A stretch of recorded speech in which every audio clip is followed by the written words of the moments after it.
American వ్యోమగాములు Sunita Williams, Butch Wilmore రాక విషయంలో మళ్లీ నిరాశ ఎదురైందా? వీరిద్దరి రాక ఇంకాస్త ఆలస్యమయ్యేలాగా కనిపిస్తోంది.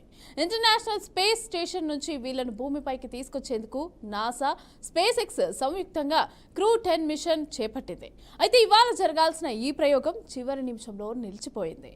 కిందటి ఏడాది క్రూ 9 మిషన్లో భాగంగా ISSకి వెళ్లిన సునీత అలాగే విల్మోర్లు అక్కడే చిక్కుకుపోయారు. అయితే క్రూ 10 మిషన్ ద్వారా మరో 4 వ్యోమగాముల్ని అక్కడికి పంపి ఆ ఇద్దరిని వెనక్కి రప్పించాలని అనుకున్నారు.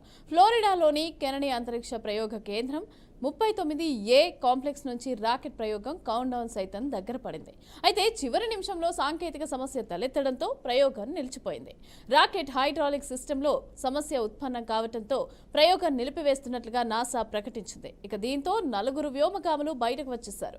రేపు లేదంటే ఎల్లుండి ఈ ప్రయోగాన్ని తిరిగి నిర్వహించే అవకాశం ఉన్నట్లు ఇటు నాసా అటు స్పేస్ ఎక్స్ ప్రకటించుకున్నాయి. ఈ ప్రయోగం జరిగిన వారం తర్వాత సునీత అలాగే విల్మోర్లు భూమి మీదకు వచ్చే అవకాశం కనిపిస్తోంది.